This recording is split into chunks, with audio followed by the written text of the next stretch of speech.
welcome to the GrapeSEED official podcast. The Greatest Hits series is back again today with another episode. Our guest today is Cindy Ota, who was on a 10 Things episode with us back on episode 107. Welcome back to the show, Cindy. Thank you for having me back, Adam. It's great to be back. Welcome, welcome. As always, the guest chooses two components and I choose one. We start with Cindy's picks. First up, Unit 13's If I Could Build a Playground. Why did you pick this one, Cindy?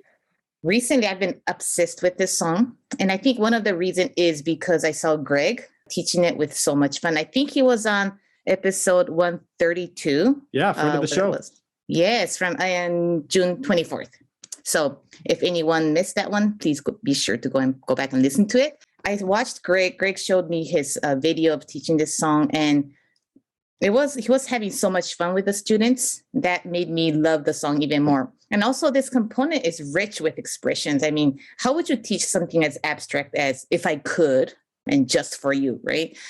And the questions that we get to ask the students are filled with fun, and it spikes their imaginations or encourages them to think out of the box and have fun using the English expressions and vocabularies they have learned. So in Greg's lesson, he asked what the students would do if they could build a house, obviously. And it got the students to talk about how big they want the house, what color they will have it, whether they will have a swimming pool, having a jungle gym. And they even talked about how they would make a great big ice cream so they can eat it every day. And then we're not chatting the days of the week, like Monday, Tuesday, Wednesday, Thursday. And it was really nice watching the whole thing. And the students were learning the expression, "if I could, I would," without knowing they were. It was magical.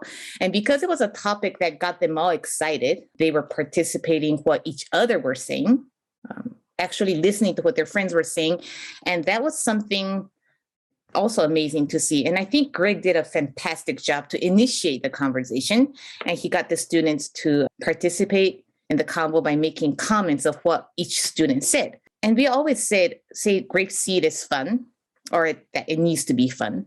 And the students do not necessarily need to be shouting, or as we hear sometimes, loud voice or screaming to be having fun, but participating in conversation or being excited to talk about what they have in their minds and being able to listen to what their friends are saying and reacting to that.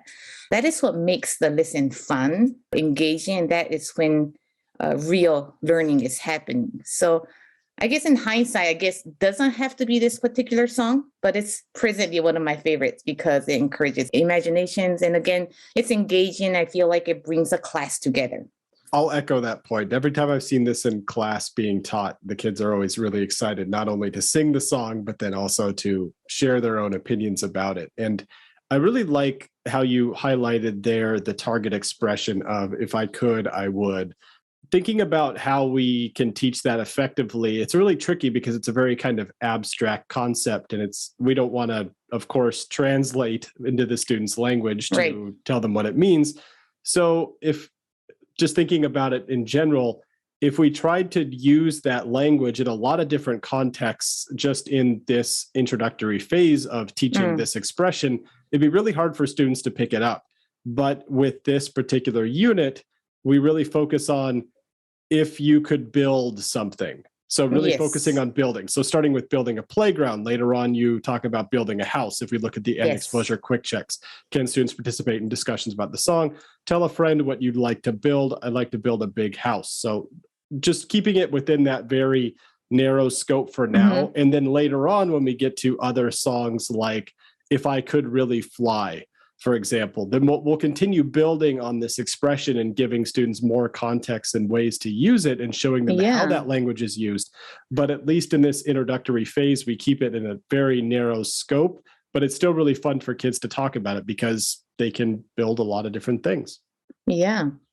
And it's a good chance for them to share what color they like, what playground they like best, whether they like ice cream. I think he also talked about snacks, different snacks too. It's just a great way to get to know the students better, get to know each other better. And yeah, it was amazing to see. Absolutely. Now, one thing with this particular component, and it's really, like you mentioned, the kids get really excited about singing it. And Mhm. one of the things is when you're listening to the REP version, the audio track version, Right. there's some extra sound effects and repetitions and things like that with this song that you'll probably want to try to avoid doing in class. For example, you have the again and again part, and then on the Right. audio version, it's and again and again and again. And it keeps repeating it for a few more times. And the kids will kind of want to do that in class if possible. If you're strapped for time, you can try to sing a shorter version when Mhm. you're doing it the first couple times in class to kind of show that, okay, in class, this is the way we're going to sing it as opposed to the way you hear it at home. Also, before the word stops, there's like a woo, woo, woo, Right. woo, woo sound effect that kids will want to mimic during class too. Yes. So, Yes. For sure. of course, you want them to have fun singing this song, and you don't want to be so militant that you take the fun out of it. But you also need to be focused on your learning objectives and your pacing. So try to keep Right. things moving as much as possible and gauge your class. If your class is maybe very low energy that day, then you let them kind of do their own little fun version. But if it's Right. if they come in really high energy and it's hard to kind of keep the management going that particular day, then kind of keep it moving. One last thing I want to mention before we move on to the next component is that usually in GrapeSEED, we don't ask the same exact question multiple times throughout a unit. And we don't necessarily do that here either, but we do have a few variations on the question, if you could build a playground, how would you build it?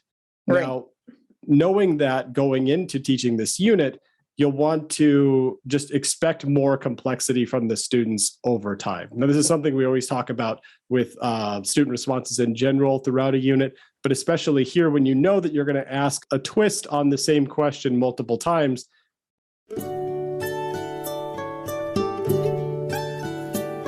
Goodbye, my friends, goodbye. I'm sad to say goodbye.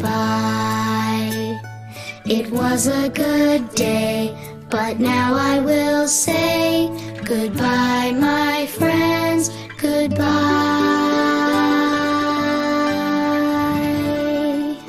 Goodbye, everyone.